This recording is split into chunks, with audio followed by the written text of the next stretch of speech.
Na, skacok! Akkor ismételten, mert már többször belevágtunk ebben a videóban, meg fogjuk nézni, hogy a 2024-es TOPS foci termékeket hogyan fogjuk rangsorolni. Itt közösen ugyanis élőben vagyunk. Egy ilyen tier list keretein belül ez az első ilyen rész, aztán hogyha tetszik, akkor majd megírjátok kommentbe, és akkor fogunk még több ilyet csinálni. Úgyhogy én amondó vagyok, hogy csapjunk is bele a lecsóba, hogy szokták mondani, és nézzük meg, hogy ki hova rangsorolna. Ugye nem csak az én véleményem, ami most itt érvényes, azt szeretném, hogy közösen döntsük el. Ez az első ilyen, úgyhogy igyekszem kiszűrni, hogy mi micsoda. Az első termékünk, srácok, Topps Gold. Jól látom, ez a 23-24 lenne? Topps Gold 23-24. Nem tudom, hogy mellé nyissunk-e checklisteket, és úgy nézzük meg, vagy így nagyjából fejbe megvannak, hogy kinek micsoda, de akkor figyelj, inkább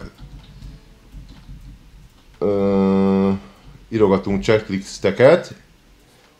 Hát azt nem tudom, ez a 23-24 lesz doboz alapján talán, de lehet, hogy a 20, nem. Most van, de 23-24. És akkor itt a checklistbe meg fogjuk. Na, erről a termékről van szó. Ugye ezt is bontottuk jó néhányszor korábban. Háskacok, ezt hova tennétek? Ugye ebben volt aláírt lap lehetőség, volt benne aláírt mezdarabos lap lehetőség, lapminőségre. Nem volt a legerősebb véleményem szerint. Nem tudom, ki hova tenné, túlcsicsás, meg ragadós volt. B kategória szerintem. Hát én is a B kategória felé tenném, ilyen 80-100 körül volt egy doboz, jól emlékszem, 100 magasságában, de az, hogy tartalmazott aláírt lapot, de azért megnézzük a konkrétumokat. Igen, egy darab aláírt lapot és két paralelt, két számozottat, az arányaiban egyébként egész jó. Egyébként ez a Topps Gold dobozt nagyon sokan szeretik, kedvelik, rengeteg lapot látok ebből, ami a marketplace-eken is előfordul. Úgyhogy én ezt engedelmetekkel, ahogy többen írtátok, betenném egy B kategóriába. Nem is a legütősebb termék, de nem is mondanám C vagy D kategóriának. Ilyen középkategóriák, pont így a B kategóriára tenném. Nekem az all-time kedvenc lapdizájnom ebből a dobozból, Garnacho Future, középkategóriás. Sziasztok, srácok, sziasztok! Tudjuk később variálni természetesen, így van. Pikolábor azt írt, hogy A kategória. Hát én A kategóriában nem tenném, megmondom őszintén. A kategóriában nem tenném semmiképp. Szerintem B kategória. Azért A kategória az már egy kicsit erősebb doboz kell, hogy legyen. Mik a szempontok, amiket figyelembe veszel? A lapnak a minősége, a design, az, hogy mit tud a doboz árérték arányban. Mit tud, most nyilván minden doboz mindenféle áron kapható, nagyságrendileg milyen kategória van, a pár tízezres doboz, ugye a blasterek, vannak a megaboxok, retailboxok, amik mit tudja, milyen 30-50 ezer között mozognak, meg vannak a hobby boxok, amik 50-től felfele, árérték arányban meg fogjuk nézni, de szerintem itt maga termékek lesznek, ugye nem lesz szétszerve blasterre, meg hobby boxra, meg stb., hanem úgy unblock maga az a termék kategória mennyire tetszetős, azt fogjuk megnézni. Úgyhogy én ezt a Goldot B kategóriának tenném. Nem tudom, ezt nem lehet kinagyítani, vagy hogy ránézme. Ezt a dobozt én például nem bontottam. Lothar Matthäus, ha jól látom, kicsibe. Mindjárt megnézzük, rákeresünk. Hol van itt kereső? Itt van kereső. Ugye a Beckett oldalán lehet nézni. Hát most lehet faszul fogom leírni a Lothar Matthäust, elnézést kérek. Lothar 2 T-vel. Hát egyelőre egy beírom, aztán kihagyod ezt. Ebben, ha segíthetek, azt megköszönöm. Adás előtt vittem egy kortyot, ami félrement. Instant D. Ebben ezt hogy írom le? Lothar Matthäus. Írni nem tudok. Lothar Matthäus. És akkor beírjuk, hogy Topps Box, azt ki fogja adni. Én ezt nem bontottam, aha. utána Platinum boxot kell keresnünk. De szerintem ez nem volt a legütősebb termék. Instant D, azt írja Dávid. Hát így elég nehéz lesz ezt megtenni. Tops Platinum.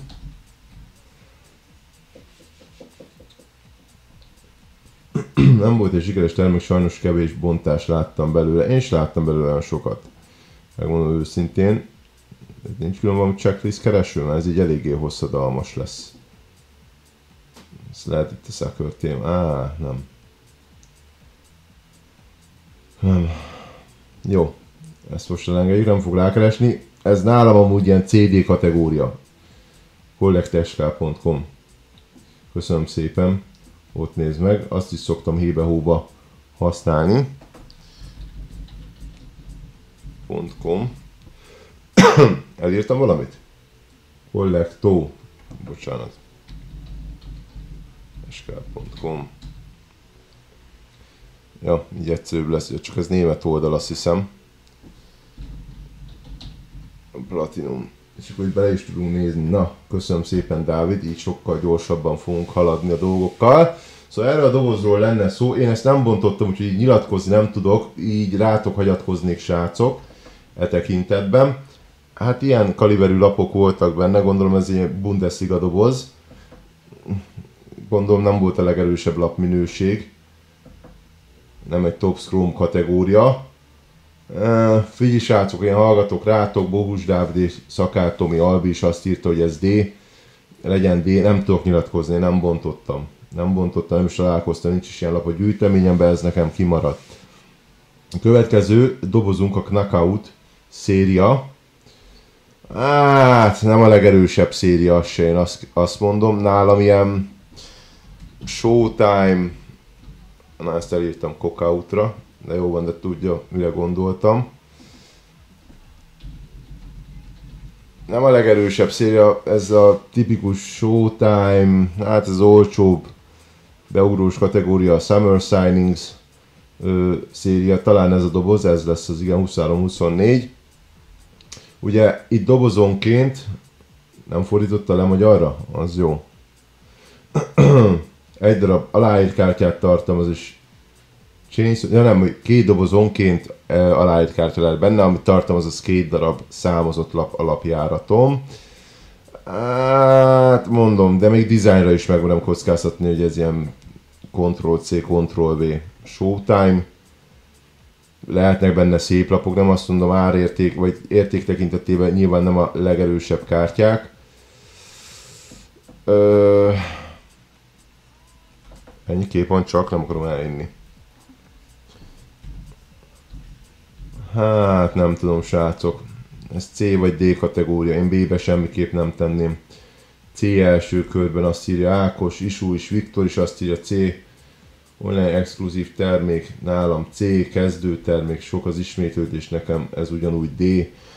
Figyelj srácok, hallgatok rátok, legyen C kategória, aztán maximum módosítunk rajta. Következő dobozunk, ezt nem lehet valahogy kinagyítani? Aha. Nem, de összeugrik minden. Kétszer rákattintok, nagyon kicsik a képek. Az biztos, hogy Top Chrome, de ez valami Paris Saint-Germain doboz lesz, nem? Ez valami Paris Saint-Germain doboz lesz. Olyan picike, hogy nem látom. Én is Zafirra tippelnék. Top Chrome, PSG, verjük PSG, aztán ki fogja adni, de lehet, hogy Zafir doboz lesz. Zafir Edition? Valószínűleg ez lesz a Zafir Edition. De én PSG logót is ott látok rajta. Goldnál nem jobb, de lesz rosszabb. Ez nem Top Chrome, gyerekek, nem. Vagy nem, ez nem Zafir. Ez egy Paris Saint-Germain doboz lesz, PSG. Fanset biztos nem. Az sem. 24-25-ös dobozok, további bejegyzések. Na? Nem akarja az igazságot? Jó van. Ezt mondjuk kitalálták volna jobban, hogy rá lehessen vagy nagyítani. Pin Images, ez micsoda?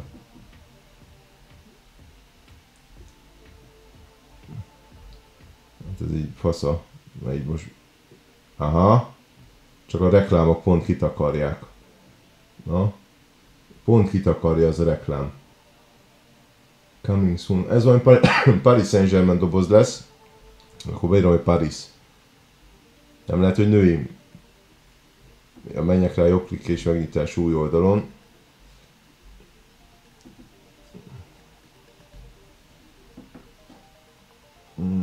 Hát ez nem játszik. Megnyitás olvasói módba. Nem tudom, nem lehet új oldalon megnyitni. Mentés másként.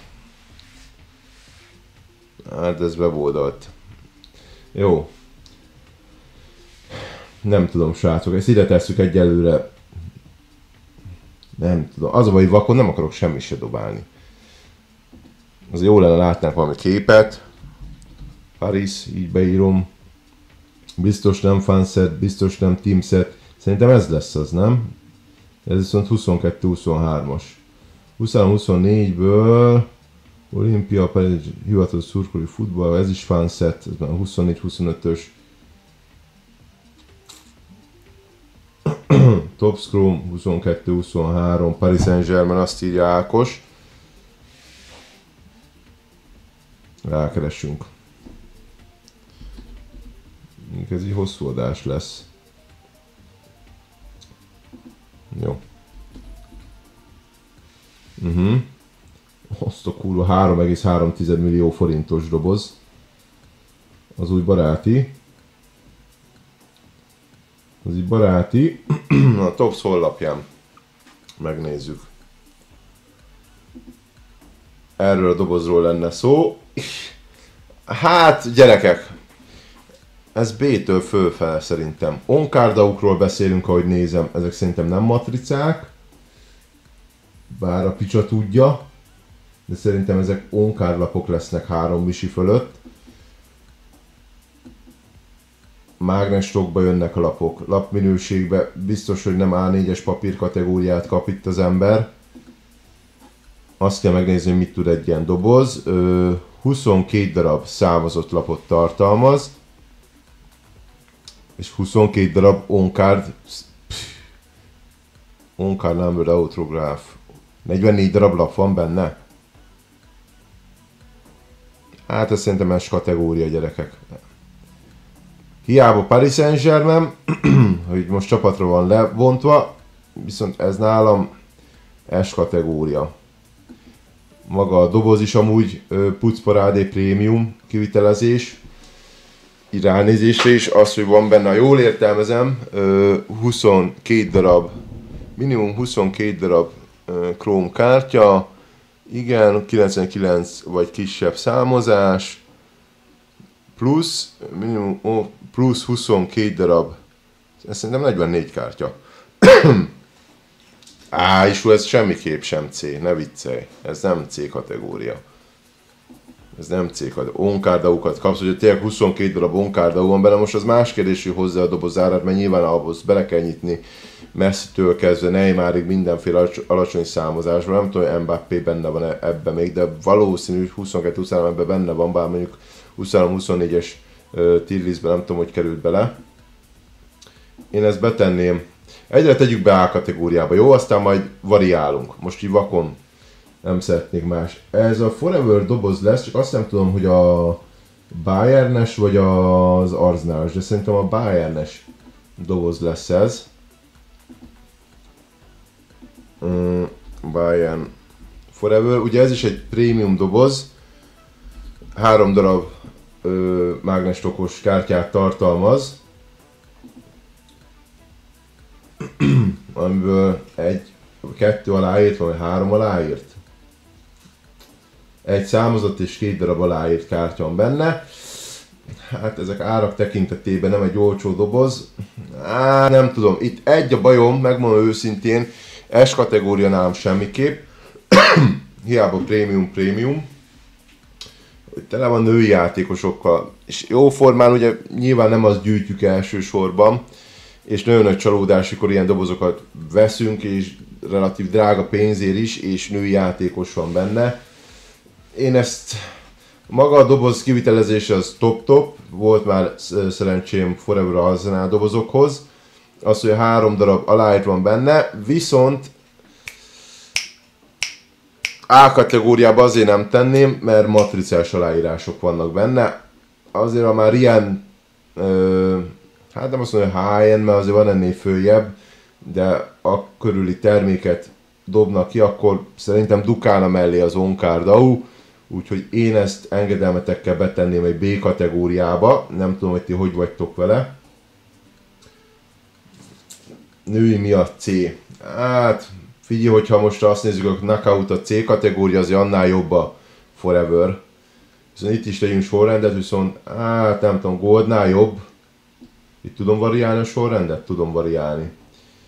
Gold vagy a Bayern? Gold vagy a Bayern? Hát a Goldot egyelőre előrébb hagyom. De csak azért, mert hogy nagyobb a szórás, nem csapatra van leszórva. Summer Signings. Fú. Hát az is ilyen knockout kategória nálam. Summer Signings. Ezeket ugye most megmutogatom annak fényébe, hogy lássátok, miről van szó. Ez melyik lesz? Feketével van rajta a felirat. Kegyetlen rossz ez a billentyűzet.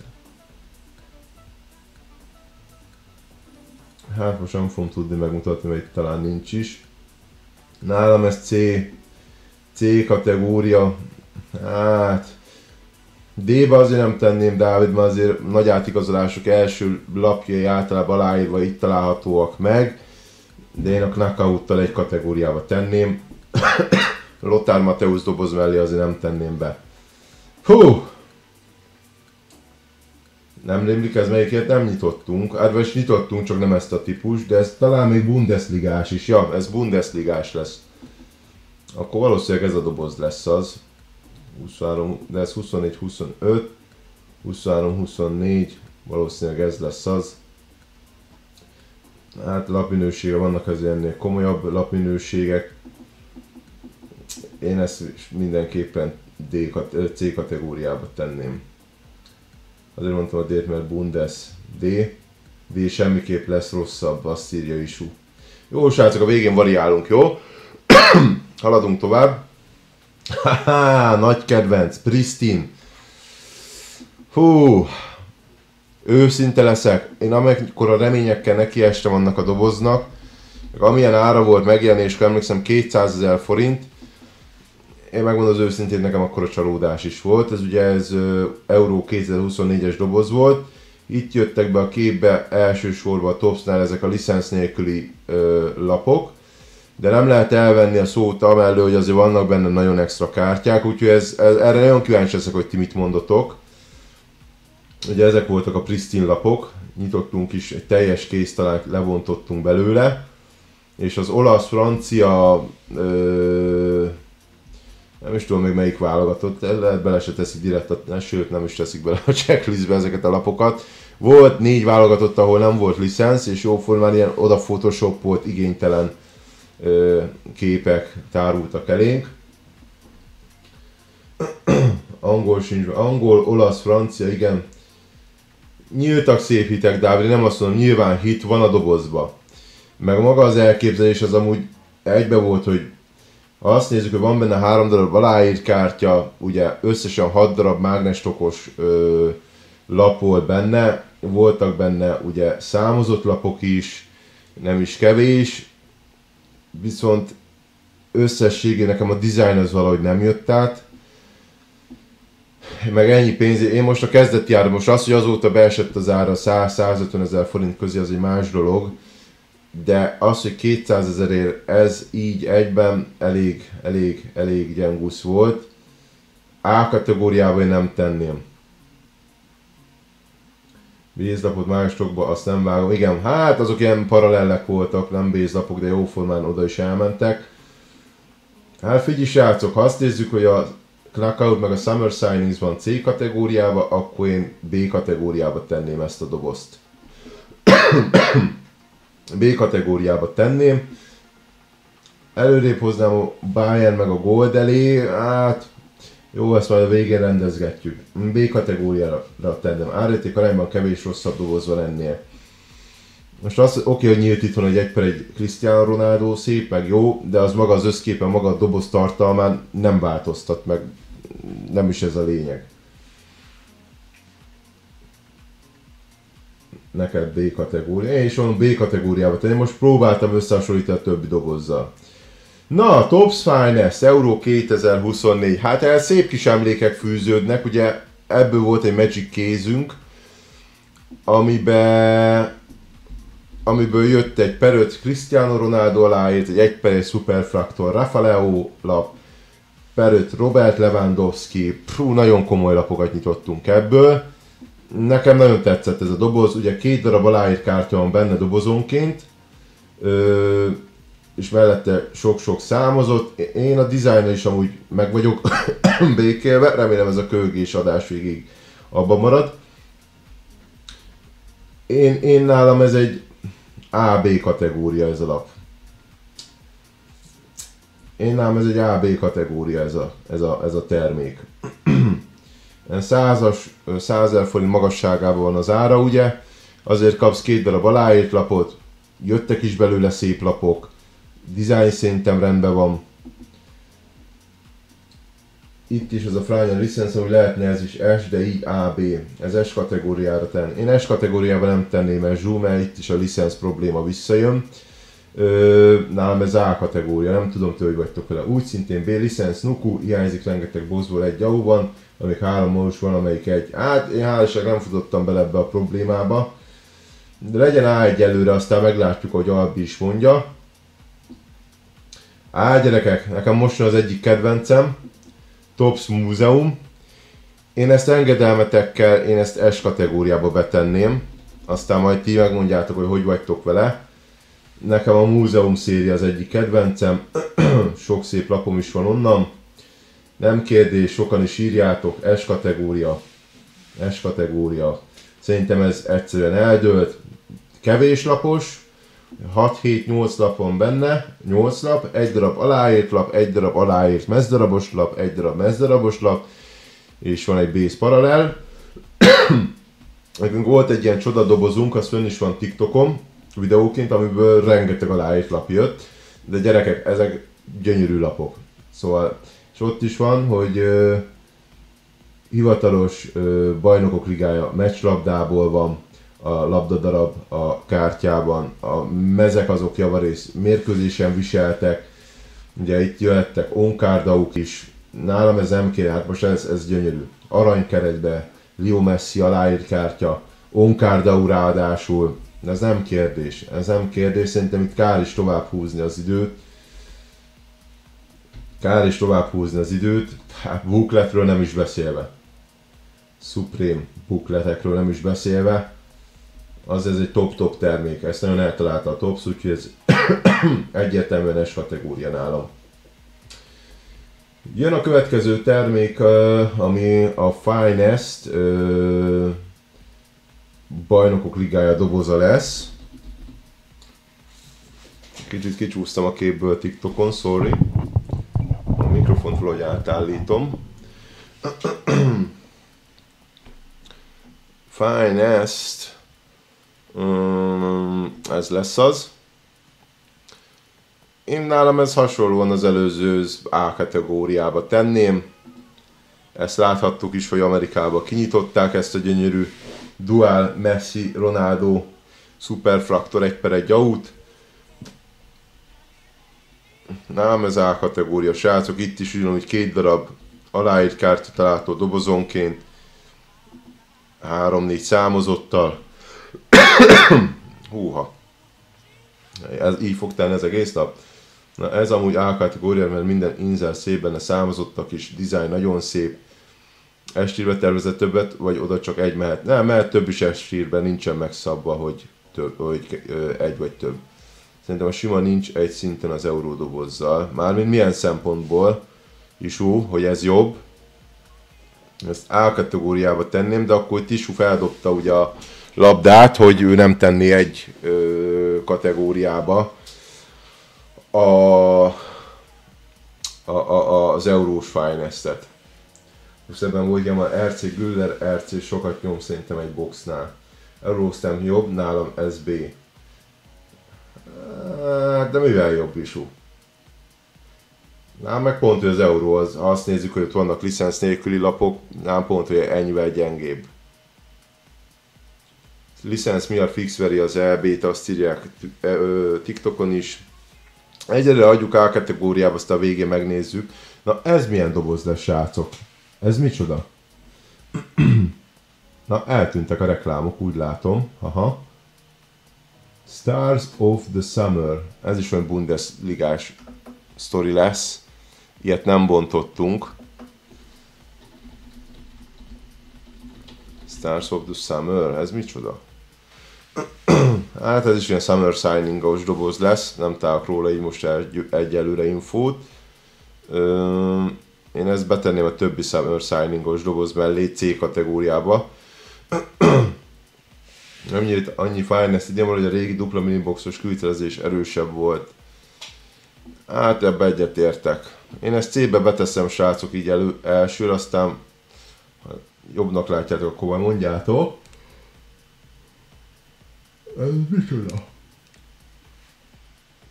Ez micsoda, gyerekek? Ez is olyan Bayern Münchenes doboz. Collection. Ilyet se bontottunk. Nagyon sok Bayernes doboz van itt a listában. Hát ezzel nem találkoztunk. Ha esetleg valaki tudja, hogy ez melyik típusú doboz. Hát ez micsoda, fekete doboz. Idei volt. Hali, szia Levikém, szeva. Délután lesz majd BL Live, igen, a foci tippeken. Kérd meg szétségbe kiadnak egy... Szia Dávid. Fú, gyerek, nem tudom ezt hova tenni. Ezt itt hagyjuk talomba egyelőre, jó? Topps Chrome Lipcse doboz. Hát ez a Paris Saint-Germainhez hasonló lesz szerintem. Topps Chrome Leipzig. 1,5 millió forint környékén mozog. Na, kidob minket a Google erre a dobozra. Ez nem rossz. A sose rossz. A sose rossz. Na nézzük, mit tud. Ez a doboz. Hát, ez olyan lesz, mint a Paris Saint-Germain-es doboz. 20 darab on-card aláírt van benne. Csak én itt a csapattal nem vagyok kibékülve. Nyilván, hogyha valaki Lipcse gyűjtő, annak ez nagy szó, de azért nem tudom, másfél misit egy ilyen dobozért. Hova tennétek, srácok? Most ha Paris Saint-Germain betettük ugye A kategóriába, én ezt B-be tenném. Megmondom őszintén. B, mert Lipcse meg annyira nem keresett, mint a PSG. Még nem adtam föl Levikén, most délután megyek föladni. Kocsiba vannak. Reggel az irodába jöttem egyenesre, úgyhogy a mai nap végén megyek. Úgyis akkor veszik föl a csomikat. S kategóriába? Hát ezt S kategóriába nem tudom tenni zsú semmiképp. Én ezt B-be beteszem egyelőre, de a Bayern München mellé, aztán meglátjuk. Na, ez micsoda?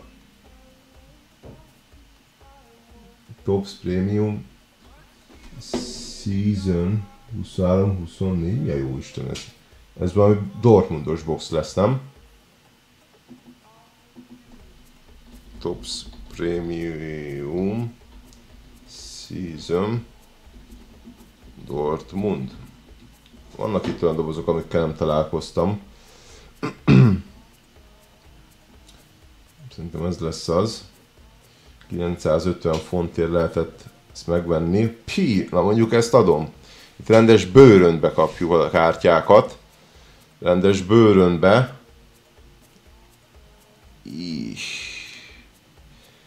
Hát, skacok. Ez azért nem szar. Most csapattól függetlenül. Maga az elképzelés.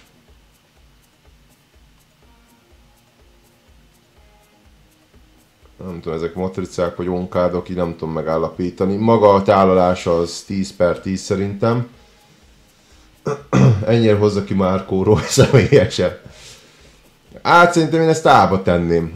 Vagy én véleményem szerint az A kategória. Maga a box is azért, Dortmundot azért... Jó, most nem, az a baj, nem akarom belemosni azt, hogy melyik csapat mennyire népszerű. Árérték arány nézve, azért mégse egy 1,5 millió forintos dobozról beszélünk. Összetételben 20 kártya van dobozonként, 9 aláírt kártya, 4 aláírt mezdarabos, 5 számozott, és 5 számozott First Team Base Card. Szerintem ez rendben van, gyerekek, szerintem ez A kategória. De nem így látjátok, akkor nyugodtan írjátok meg. Majd próbálom úgy nagyítani, hogy TikTokon is beleférjünk a képbe. Hát valahogy így férünk bele. Hát ezt A kategóriába bedobom. Valamint a Beckenbauer PSG-nél lesz. Lap design. Egyik haverom bontott ilyet, nem nagy cucc, de nem voltak ebben a seasonben rossz játékosok a Dortmundba. Na, Top Scrum. Ez lesz a Zafir kiadás a következő. Én ezt addig ide hátra beteszem, hogy ne zavarjon itt nekünk. Zafirral képbe vagyok, viszont lehet 2P-vel írják. Így van, sorry. Viszont bontani nem bontottam. Ez a női lesz. A lapok szerintem nagyon extrák amúgy benne. Adják, bár valaki lehet úgy mondani, hogy ez már too much. Too much. Ez ugye a Top Scrum szériának úgymond az zafíros verziója, ugyanúgy, mint a Carnival, meg hasonló, bár mondjuk a Carnival az pont nem a Chrome szériának a egyéb változata, hanem az UCC dobozoknak. Zafír alap S, az S-tír, ahogy azok a lapok kinéznek, gatya, Zafír, a Chrome csúcs, S-kateg. Hallgatok rátok, srácok, nem bontottam még, meg ilyen lapom sincsen. De ez egy szinten van a múzeummal, akkor megkérdőjelezem. Azért a múzeum mellé tesszük be. Így is S kategória? Így is S kategória?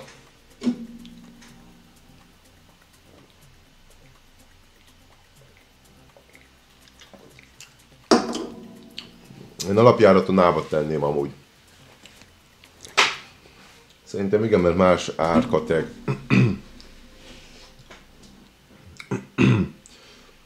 Nézzük akkor S. Jó, hagyjuk bent, aztán meglátjuk, mi sül ki belőle. Következő dobozunk. Ez a... Hát ezt faszul fogom kimondani. Húha. Segítsetek ezt. De lehúzom, és akkor itt látom. Bormaci. Mocsok drága box. Bommati, köszönöm. Nem bontottam ezt a boxot. Képbe vagyok vele. Látni már láttam. Barca női foci. Ja igen, volt egy ilyen rendelés, ahol jobban jöttek volna ki a dolgok, hogyha mellé csapok ilyet, és mondtam, hogy köszönöm, nem. Hát gyerekek, árba nem tudom, mit tud ez a doboz.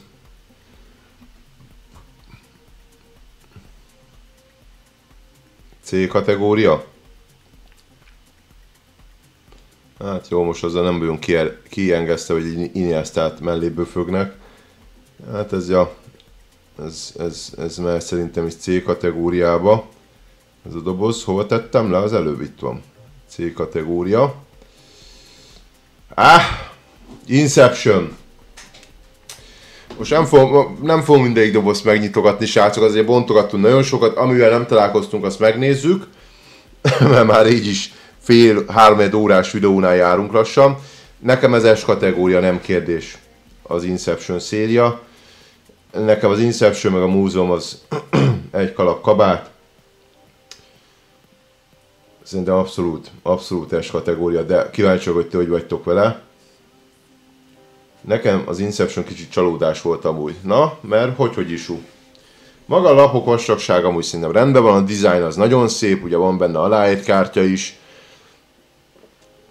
De netes, mert rengeteg Nikó Páz, ami benne volt, és minden Inception Max 8-as grade-et kapott, mert hibásak.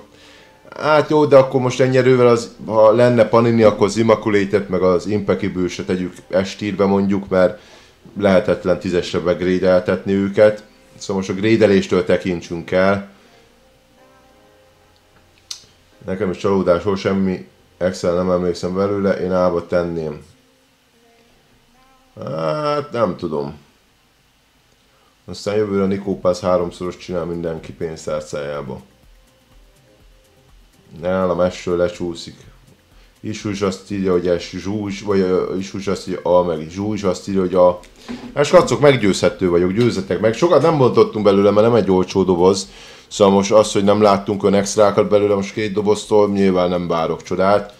Ha mondjuk egy kész lebontottunk volna, akkor már lehet máshogy lenne a dolog. Csak most itt az a kérdésem, hogy itt van még egy Zafír majd, ami következik. Ez mivel különbözik attól, amit ide tettünk? Ez ami csapatos Zafír lesz? Ez Bundesliga Zafír, gyerekek, amit testírbe tettünk. Az Bundesliga Zafír. Na, akkor hogy módosul a dolog?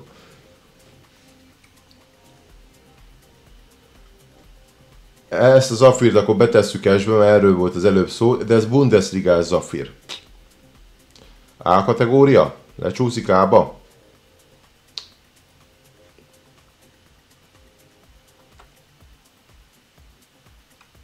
Jó. Na, közkedvel Showtime doboz, gyerekek. Akik járnak ugye Budapest Kársóra, nekik nem kell bemutatni, ugye ez egy Expo exkluzív doboz. Hát most nem tudom. Most, hogyha én a Knockoutot C-be tettem, akkor ezt hova tegyem? Nem, ez a Knockouttal egy kategória. A Showtime. Rosszabb, mint a Knockouts. P. Azt leírom, hogy az a 20-30 ezer forint, amennyiben szoktak mozogni, annyiért nem egy rossz doboz, minden második dobozban ugye egy aláírt kártya, dobozonként amúgy meg 2 számozott. Showtime, nagyon szép dizájn, de szerintem C, B, B-lapok, gyengék, hitek, jó minőség. Hát én az jó minőségű lapnak nem mondanám se a Knockoutot, se a Showtime-ot. Szerintem nagyon beugró kategória lap minőségbe. Szerintem C kategória. Én ide teszem a Knockout mellé. Na! Merlin. Lehet kicsit elfogult vagyok, de nekem egyik nagy kedvencem a Merlin. Én egyelőre megelőlegeznék neki egy A kategóriát.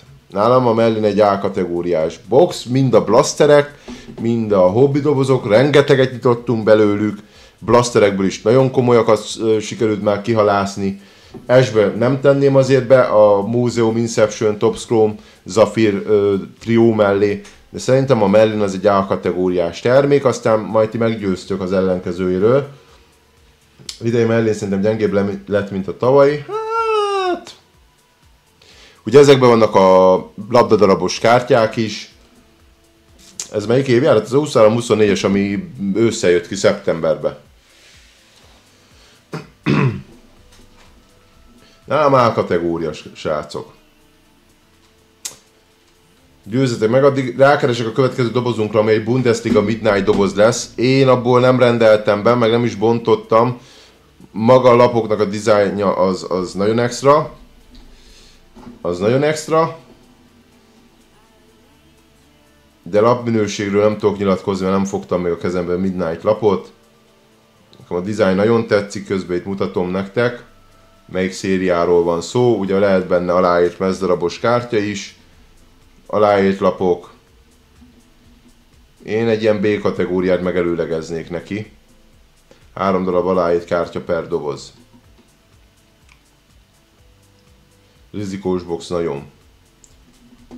B kategóriák szerintem, mert a B-zek eszméletlen csúnyák, de adható az A.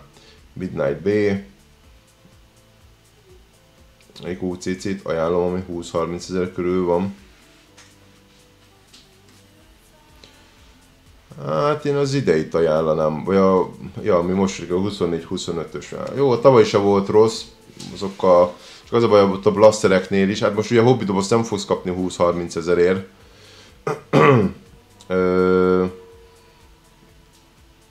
Szóval itt a blasterről beszélgetünk. Blasterből szerintem talán az ideje az jobb, mint a tavaly. Az elején nagy lángja volt ezeknek a filmdarabos kártyáknak, de mikor már a 20-at nyitod, mert annyira common lap, akkor már úgy nem tudom. Midnight C, Midnight BB vagy C, hát most ugye Midnight doboz. Most vagy betesszük ide a, hát én betenném ide a Pristine Gold, meg többiek közé nem tenném be a Knockout, Showtime, meg társai kategóriába. Midnight B vége. Jó, a végén a sorrendet majd összerakjuk. Most egyelőre csak kategorizálunk.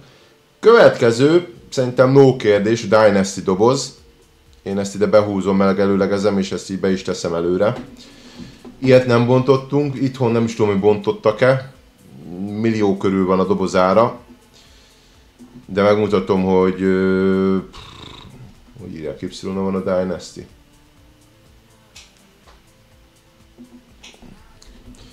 Most nem vagyok képbe. Nem, akkor Y-on van az eleje is. Szóval, Dynasty dobozokat nem kell szerintem bemutatni high-end kategóriába. Legelső az esbe. Ezt szerintem nem fogja überelni egyik doboz se. Ezek ugye egy doboz, egy lapot tartalmaz, de az egy on-card mezdarabos aláírt kártya. Ilyen lapokkal lehet találkozni benne. Annyit elárulok, hogy magyar gyűjtő tulajdonában van az 1/1 Ronaldinho kártya. Azt nem árulom el, hogy kinél, de az magyar kézben van ebből a szériából, úgyhogy ennek szerintem nincs párja.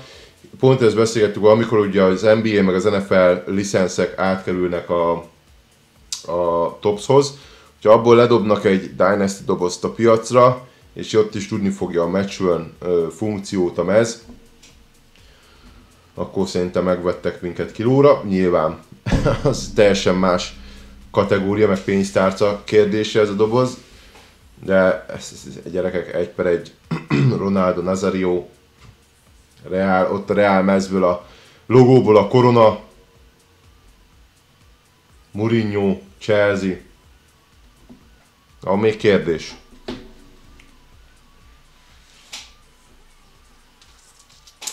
Ez szerintem, ebben nem tudtok meggyőzni, hogy ez nem S kategória, és azon belül is az első. Topps Chrome, ugye ez a Topps Chrome nyáron jelent meg, ebből is jó párat bontottunk. És ha azt nézzük, hogy termékek tekintetében Topps, hát most a Panini tudom felhozni, hogy a Panininél az nagy örök befutók, azok a Donruss, Prism, Select lapok. Toppsnál Topps Chrome meg ez a kategória. Nálam ez egy... Én ezt A kategóriába betenném. Attól függetlenül, hogy annyira nem pörgött, úgy unblock. A-B kategória, igen. Én is a kettő között variálok. Én A-ra betenném a Topps Chrome-ot. Azért, hogyha a lapok árait megnézzük a Topps Chrome-oknál, akkor vannak ott azért lapárak. Nekem amúgy a Chrome széria nem tetszik, nálam még most is C. Hát, most ha megnézzük, hogy mi van a C-be, a Topps Chrome, ne haragudj, Tomi, a Knockout, Showtime, Summer Signings dobozoknál mérföldekkel jobb. Azért mondta, hogy A vagy B kategória, mert igen, design az nem a legcsicsásabb. Nem tudom, hogy Pristine Gold, Forever dobozok mellé, vagy a Merlin kategóriába tegyük be. Én a Merlin kategóriába tenném, ide A kategóriába.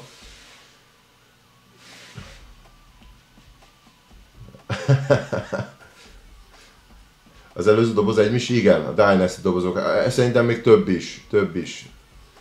is. Most beírom neked a Topps Dynasty.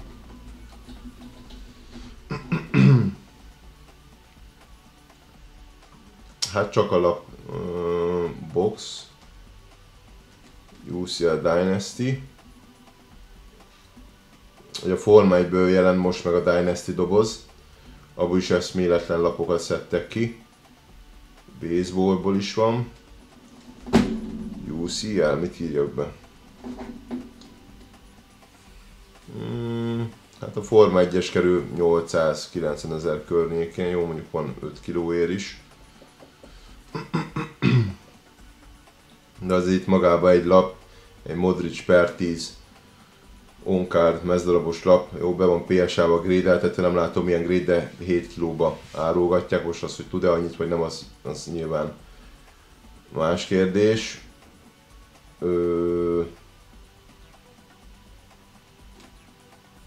Nem látok árat.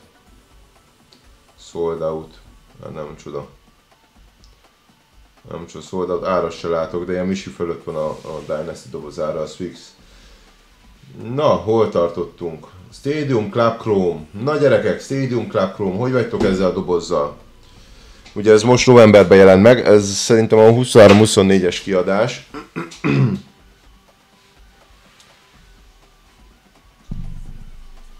Chrome csalódást le volt hibás lappal.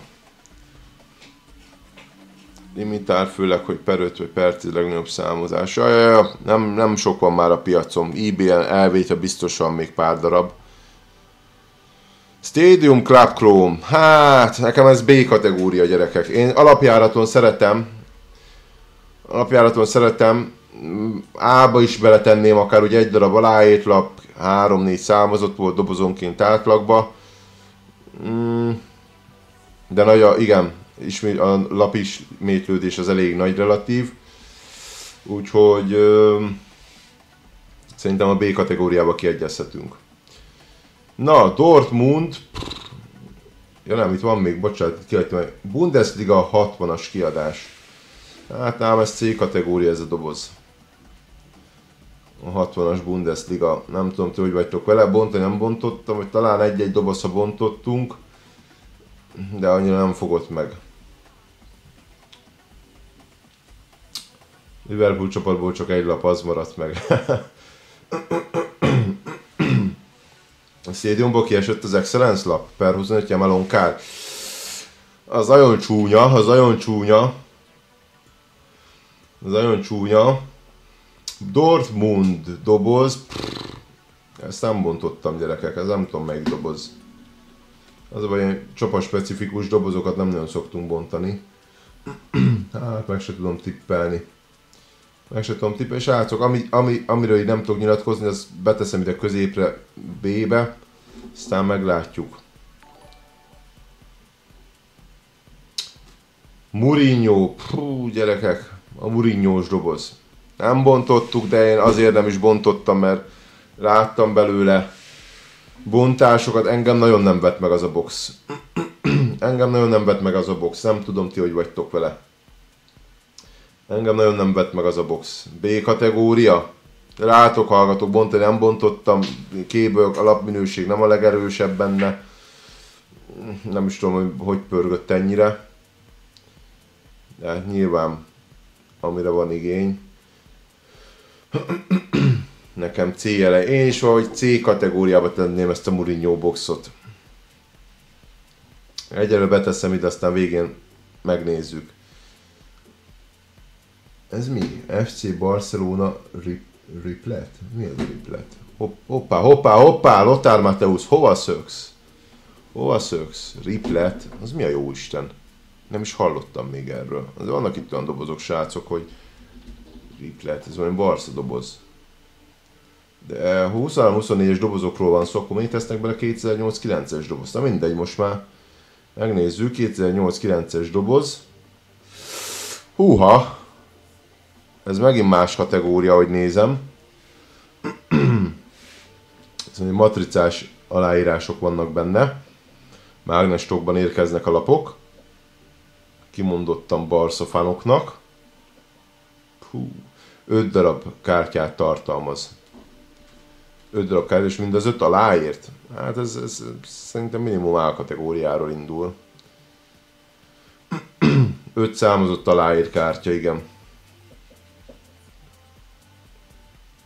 5 on-card, Hát, nem, ez azt mutatja, hogy nem on-card.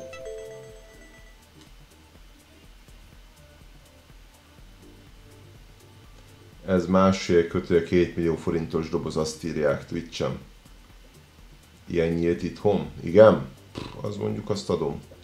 Az ilyenbe valaki beleáll, az erős. Hát ez A kategóriába beletenném, gyerekek. Nem rossz, nem rossz. Na, Barcelona fókusz. Mondjátok meg, ti mit gondoltok, én egyelőre ide teszem. Aztán majd ti megmondjátok. B kategória.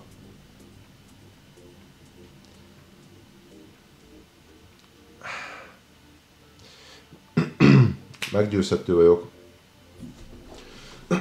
Abszolút. Nálam nagyon nem. Szerintem nagyon gyenge ez a kis dobozka.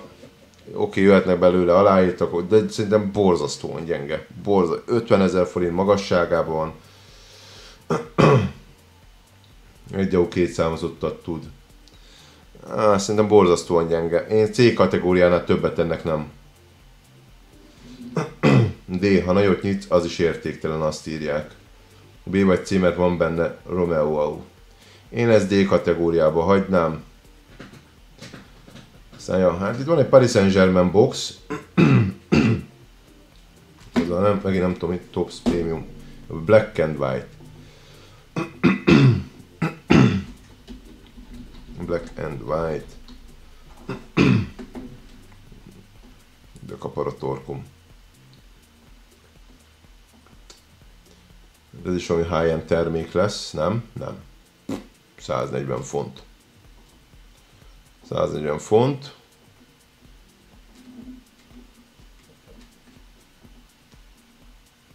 Azért nem szar nevek vannak benne. Ronaldinho, Messi, Ibrahimovic, Triplau.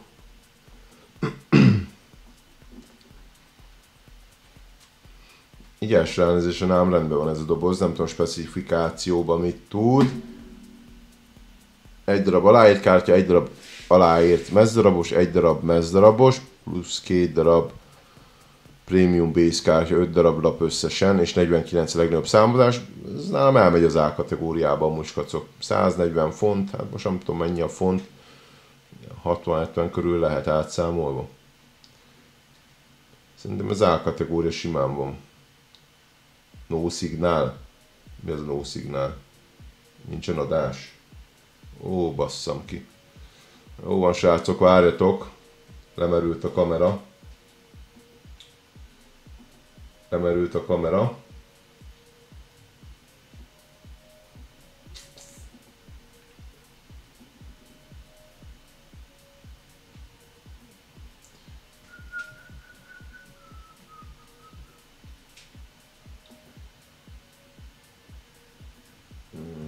Mindjárt megoldjuk. Na. Átváltottam a másik tartalékkamerára. Akkor ezt le is kapcsoljuk. Sokáig nem ér el odáig a töltőkábel, beállt a kamerád. Ja, lemerült. Nincs rákötve a konnektorra. Következő dobozunk, Fabrizio doboz. Na, Albikám, neked nagy kedvenced ez a doboz. Fabrizio doboz. Fabrizio doboz. Ennek jobb a minősége? Ne szórakozzatok. Előző kamerának az ára majdnem 6-szoros ennek, amiről most megy. Gyenge? Nincs kamerakép? Továbbra sincs kamerakép Twitch-en? Az nem létezik. Borzalmasan szarbox. C kategória.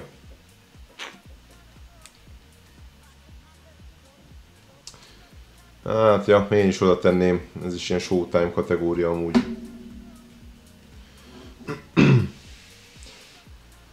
Na, UEFA Topps Chrome, ugye az EB-nek a Topps Chrome doboza, ez most november-december környékén jelent meg. Én ennek megelőlegeznék egy A kategóriás kacok, nem tudom ti, hogy vagytok vele. Nem tudom ti, hogy vagytok vele. Hát a Fabrizio Oncarda B kategória. Hát pedig nagyon extrák benne szerintem a labdizájnok is, licensz miatt. Hát jó, de most a licensz miatt bekerült ide a Topps Finest is például, amivel úgy szint hiányos a licensz. B, mert van, ahol nincs szponzor, de most már jó. De van jó oksa. Ez szép box. Melyik ez? A Top Chrome, ez most jelent meg. Eurós doboz. Chrome Euro. Ez lesz az. Én ezt nem tenném B kategóriába, skacok. Ezek is mocskos árba mennek ezek a lapok. Matchball. EB-n használt matchlap anyát, július 14 döntőből van a labda, az meleg. Ezt kiszedték már ezt az 1/1 lapot amúgy? Ez nem, semmiképp nem B kategóriás vacok. Azt szerintem rendben van ez a doboz. Itt is van Black Laser aláírt lap. Ugye ebből nekem is van kártyám itt a háttérben. Hát nem látszódik, mert itt a kész szoboszlai lap. Ez pont ebből a dobozból van.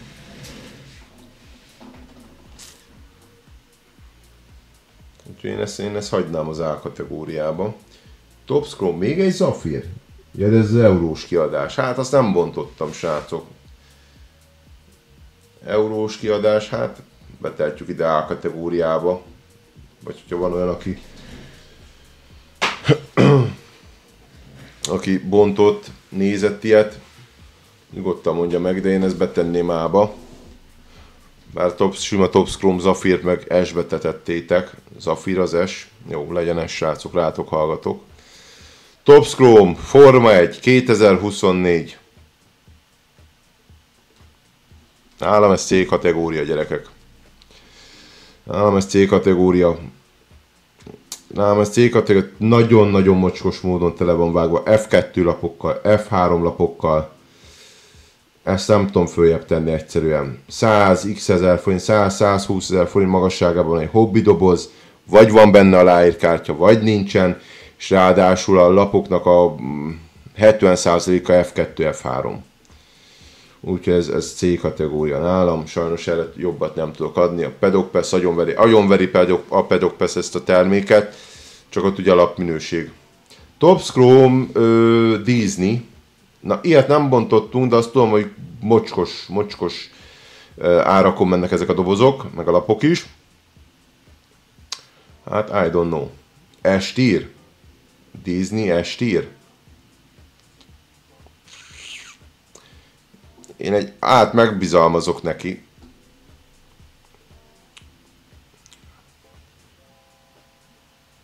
S kategóriába mehet? Laza S. Jó van, gyerekek. Hallgatok rátok, nem vagyok egy nagy Disney-s. Meg azért van boxár, ez kb. Nem tudom, Marvel. Jó van. Hamarosan jön a Marvel box is. Top Chrome, Disney Zafir. Sima A, de hogyha a sima... Most mindkettőt tegyük S-tierbe. Ilyen jót mennek a Disney boxok. Na akkor rámegyünk, gyerekek, az idei évtől.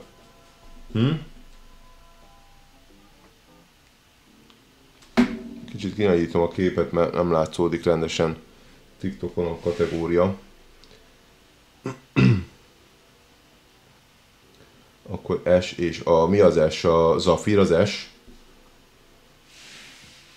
1/1 Mici Mackó 10 millióba ment, azt a kurva heget, gyerekek. Melyiket tegyem A-ba? Hallgatok rátok, a Zafir maradjon S-be? 500 000 dodó volt az 1/1 Miki. Erre kiadnak 200 millió forintot. Azt tudom, hogy kurva drágák. Sima legyen A. Jó, hallgatok rátok, akkor sima A. De ezt engedelmetek, de hátra teszem be egyelőre. Marvel. Na, ilyen breakekben én is beszálltam külföldön. Ám ez A kategória a Marvel-es doboz. Ott ugye nagy pókembervadászat volt. Amiből ki is jött az 1/1 pókember. Irgalmatlan drága összegér van fönt eBay-en. Ám ez A kategória. Van ebből Zafir kiadás. Szép auk, szép dizájn. Hát jó, csak ott az aukkal sokra nem mész, mert azért sok köze nincs úgy. Még azt mondanám, hogyha most a animációt nézem, akkor szinkron színészhez, vagy hogyha a filmeket, akkor a filmszínészhez lenne kötve, de rá van bírva, hogy Spider-Man. Nem tudom. Draghi Empire, szeva Jocikám. Tierlistezünk Tops dobozok kapcsán, már egy szűk órája. YouTube-on visszanézhető lesz. Zafir, hát beteszem ezt is ába egyelőre ide, Marvel Zafirt. Most azért minden Zafirt ne dobáljunk cash kategóriába szerintem. Na, Luke Littler, Darts doboz, Isu, itt vagy még? Hova teszitek ti ezt a dartsos dobozt? Luke Littler dobozt?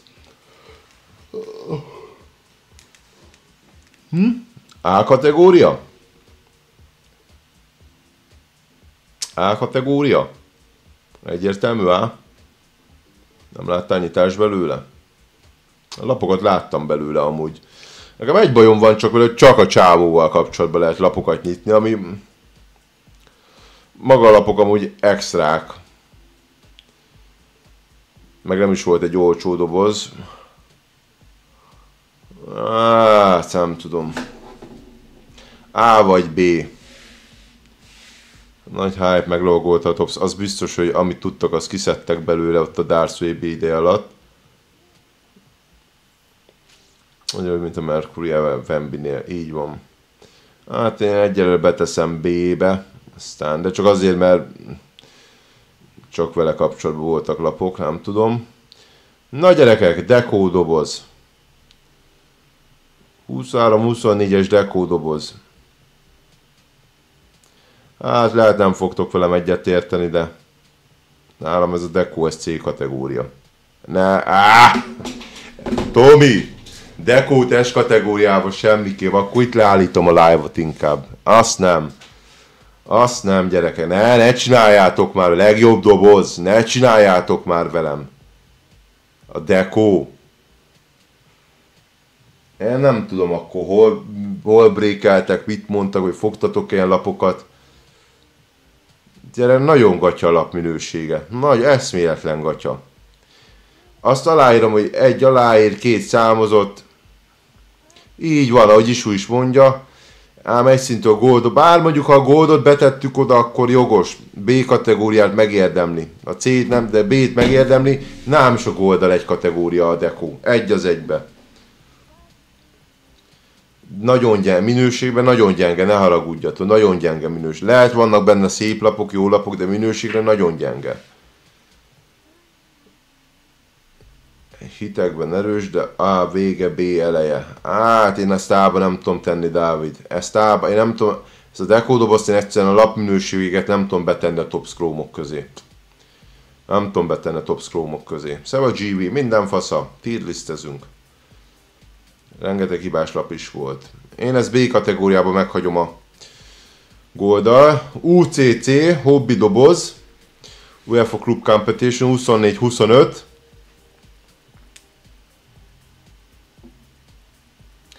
B vagy C kategória nálam. A kategória. Én B, C-ben nem is, mert azért, de a lapminőség, hát is neked a lapminőséget nem kell bemutatni, az jó párat bugyiztál. Árérték arányban nincs jobb doboz, azt aláírom, árérték arányban tényleg ez a 50-70 ezer forintos kategóriában. Egyébként az, hogy van benne egy darab aláírt, vagy egy darab mezdarabos, az oké, csak az árérték arány miatt nem tudom fölvinni a Tops Chrome dobozok közé. A lapminőség véget. B eleje. A sorrendet azt módosítani fogjuk majd a végén, srácok.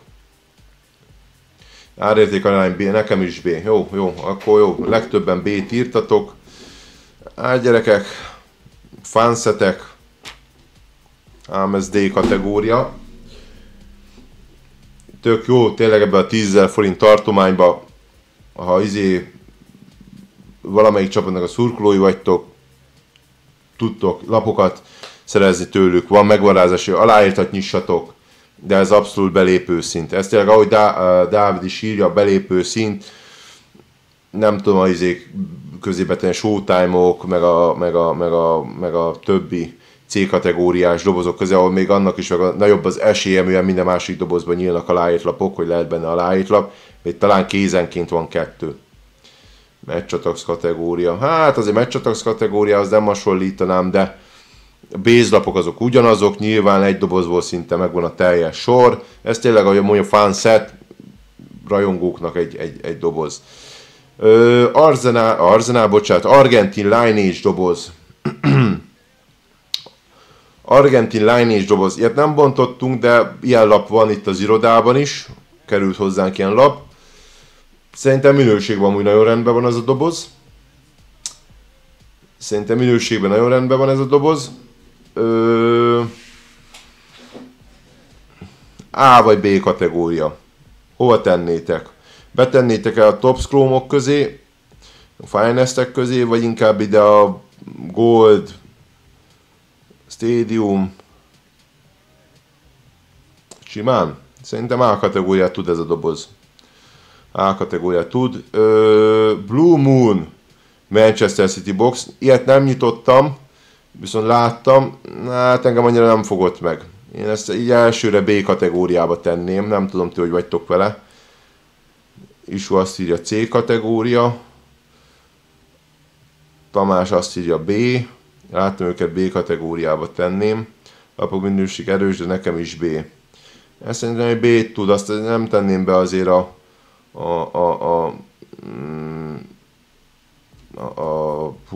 Showtime-ok közé. Van anyag benne. Úgyhogy szerintem B kategóriát megérdemel. Manchester City Forever doboz.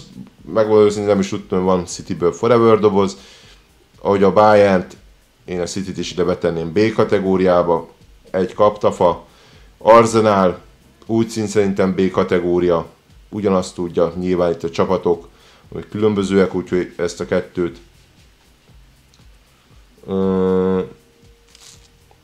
Egy flagship szerintem nincs egy szinten a Blue Moon dobozzal. Hát jó is, de te most az anyagi részét nézed az UCC-nek, hogy most árérték arányban relatíve jó doboz, de most azt nézed, van egy hit benne, a mellé kap 190 vagy 180, nem tudom mennyi base-lapot. Nem tudom. Mondom, nem bontottam. Itt rátok hivatkozok, de egy TikTokon szétírták, hogy ez B kategória. Nem tudom. Na, a Top Chrome Liverpool. Hú, hát... Abból 2 készt is lebontottunk. Lesz majd sorrend, a végén tesszük sorrendbe, srácok.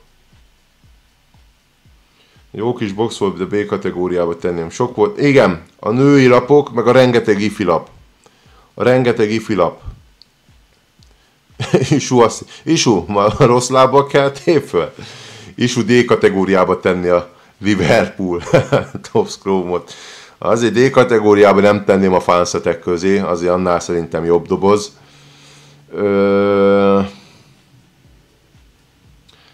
Bendeák, szerelem gyerek, azaz, Bendók. Max Szobó, fehér inzertau. 2 balába kell fel is uka. Hát nem tudom. Itt az a baj, alapból, hogy tök jó termék lenne, de nagyon tele van tölteléklapokkal. Tehát ez a rengeteg női aláírt, ifi játékos aláírt. Nyilván még az ifi játékosok hagyján, azt mondom, jó. Hát nem tudom. B vagy C? Én ez a 2 között variálok. B vagy C? B vagy C? Mit mondtok? Hát a Showtime-nál szerintem is jobban. Már maga a lapminőséget nézem, már maga a lapminőséget nem tudom C kategóriába tenni. Jó, mondjuk a Forma 1 is bekerült C kategóriába lapminő, de ott azért tényleg a tartalom vége. Jobb, mint a Clockout. Jó, meggyőztetek, hogy B kategória. Hibás lapok sora, gyenge kinézet, egyedül a fehér AU sor az egyetlen, ami miatt C-re feltennéd. És akkor volt ez a kóbor doboz, ez a Bayern doboz. Nem tudom, srácok, ezt fogalmam nincs, micsoda, nem találtam róla semmi infót, betesszük ide a közép kategóriába. Hát tegyünk sorrendet, megvan a végső kategorizálás. Menjünk lentről fölfele. Fánszes szerintem maradhat az utcsó helyem. Fókusz meg a Lothar Matthäus doboz között nem tudom, hogy... Talán a fókuszt előrébb hoznám. Szerintem előrébb hoznám, de ennyi. Ennyi. Hát ezt a női dobozt én leghátra sorolnám. Aztán a Summer Signingsok is jöhetnek ide hátra. Hát ez a 60-as Bundesliga, ez egy kaptafa igazából. Az erős lenne, jó, a Form 1-et behúzom előre, gyerekek, mert azért abból kinyitsz tényleg egy jó aláírt lapot, egy Hamiltont, egy Leclerc, egy Verstappent, akkor azért egy jó nyaralás kijön belőle. Meg azért Top Scroll mégis top széria. Hát ezek között meg nem tudok, esküszöm, ezeknek annyira egy kaptafa, annyira egy kategória ez a C kategória. A Bayern-es nézd meg, az a 3 milliós box. Ja, bocsánat, akkor följebb teszem, hogyha 20 AU 20 számozott, és tettünk ilyet ide föntre. Akkor fölteszem engedelmeddel. Mourinho-t akkor előhagyom. Hát, Showtime-ot aztán a Knockout elé tenném, nem tudom. Knockout, Uccio. Nem tudom, ezzel a sorrenddel kiegyeztek? Hát most attól, hogy drága, most van itt másik, itt az a Paris Saint-Germain-es doboz, ez is olyan 1,5 millió vagy 3 millió volt. És se tettük az ES kategóriába. B kategória. Na, itt azért combosabb melónk lesz. Kezdjük hátulról. Hát a Littler dobozt én betenném Muccsónak. Húha, itt nem egyszerű. Most az a baj, hogy több szempont, most az árat is, most egy 1 milliós, 1,5 milliós Lipcse dobozt is beteszel végén, érted? Hát ezeket az előrehozom, amik tényleg tele vannak garantált aukkal. Ez is azért erős volt, ez volt a fémes doboz. Azért árba, Goldot meg ezeket verik. A Forever setteket előrébb hozom, azok a Goldok előtt. Hát a Pristine-t azt muszáj vagyok visszávinni. Midnight doboz. Stadium doboz. Stadium azért a Gold előtt van szerintem. Deco-t én azt ide tenném a Gold elé. De a Stadium elé viszont már nem. A lapminőség véget. Ezt ide Midnight, Blue Moon. Blue Moon-t ide a Midnight elé húzom. Én valami ilyes végső sorrendet tennék. Pristine, nem hagytam elő, kizettem a Pristine-t onnan, Midnight-ot előre. Hát Midnight-ot azért nem húzom, Bundesliga, szépek a lapok, de azért szerintem a Forever boxokat nem veri meg. A Dortmundot föltenni D kategóriába, Flagship B eleje. Tehát tudom is, nagyon bele vagy szerelmes ebbe a Flagshipbe, de nem tudom egyszerűen ezt előrébb tenni. Nem tudom. Eleje hova? Beteszed a Forever boxok elé a Flagshipet azért, mert 50-70 ezerért látsz egy aut vagy egy mezdarabost. Én nem tenném be semmiképp. Pristine elé simán. Pristineben meg 3 lapot nyitsz, 3 aut nyitsz. Szerintem jó helyen van itt ez. Szerintem jó helyen. Flagship egy hulladék, azt írják TikTokon. Azon most az árérték arányt is figyelembe vesszük, de én ennél jobbat nem tudok neki adni. Hát nyilván most nem tudunk olyan listát összehozni, ami mindenkinek jó, mert ahányan vagyunk, annyian gondoljuk. Én ezt egyelőre így hagynám, de írtátok, hogy ezt föltennétek A kategóriába Dortmundot. Ám legyen. Na, fúha, itt nehéz lesz. Hát a Paris Saint-Germain dobozt azt itt hagynám elő, Miki Egér azt szerintem jöhet előre. A Marveleket ide tettük, a Marveleket is behúznám előre, azért ott voltak komoly boxárak. Zafirt is. Hát LB vagy a UCL-es Finest, nem tudom. Licenszvéget én a simát előrébb hoznám. Top Scrum, viszont a Top Scrum-ot én a Finest elé. Hát ebben nem fogtok velem egyet érteni.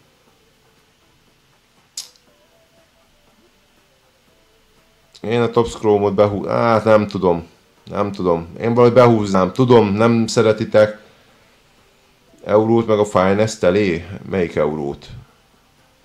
A Top Scrum eurót? Így van, az jöhet a Finest elé. Ez mi volt? Ez valami Zafír? Hát ez maradhatott. Puha. Már bizony ez a Dortmundos dobozt, ezt előrehozom az ára véget is. Ja nem, ez volt a ládás. Akkor ez mi a picsa? Mickey Jageret feltenném S-be. De a Mickey Jaggerben a Zafír már fönn van S-be.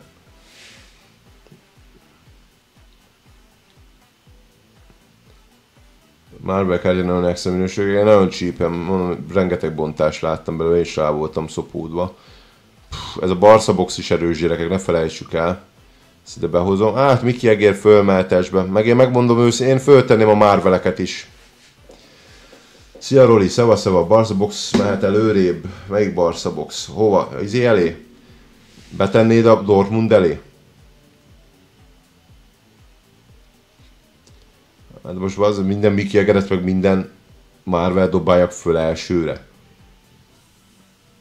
Immaculate Tops van közte, nincs, mert az Immaculate az Panini termék. Az Immaculate az Panini, ugye itt meg most topsokat nézünk. Lehet, hogy a Tops Magyarország ezután a videó után ki fog követni Instagramon. Na.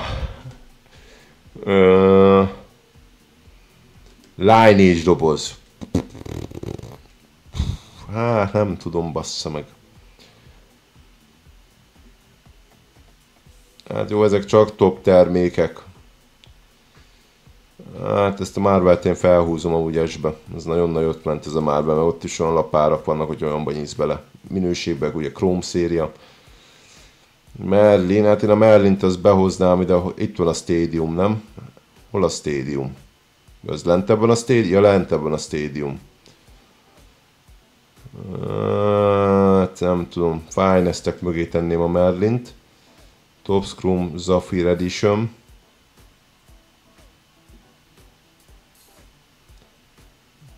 Így. Lineage doboz hova teszitek amúgy?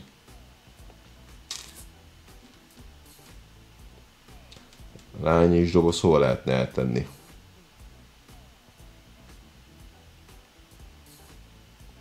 Chrome mellé? Chrome mellé vagy mellé? Ja, ide beteszem. Azban én is nyitottam.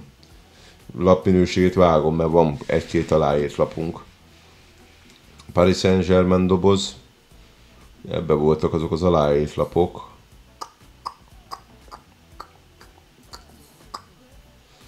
Hát behozzuk ide. Az a baj, itt nehéz. Futara, hogy nem volt a listám, mert ezek topsos termékek, fiúk, lányok, topsos termékek. Azért nincs futara, azért nincs Immaculate, azért nincsen Select, és így tovább, mert ezek csak topsosok. Na, hát jó, itt szerintem a Dynasty az eldőlt, az verhetetlen. Múzeum, Inception, én ezeket itt hagynám, ez a top 3 nálam. Zafír, Zafír, de bazd meg most a Mickey Jageret, akkor meg hova a picsába tegyem? Én az Zafírok elé behúzom azért a Mickey Jageret. Meg a Marvelt is. Ez így, szerintem ez így meg vagyunk szerintem, gyerekek.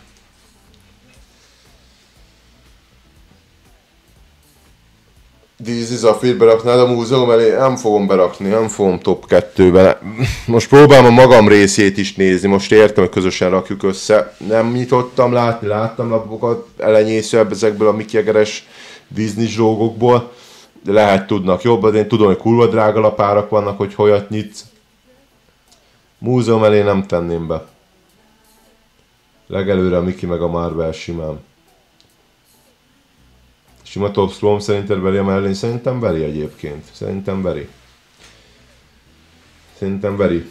Nem nagyon volt keresletre, de maga az árakat nézem, hogyha el akarok adni egy 1/1 mellint, vagy egy 1/1 Top Scrum lapot, a Top Scrum lap fog többé elmenni ugyanabból a játékosból.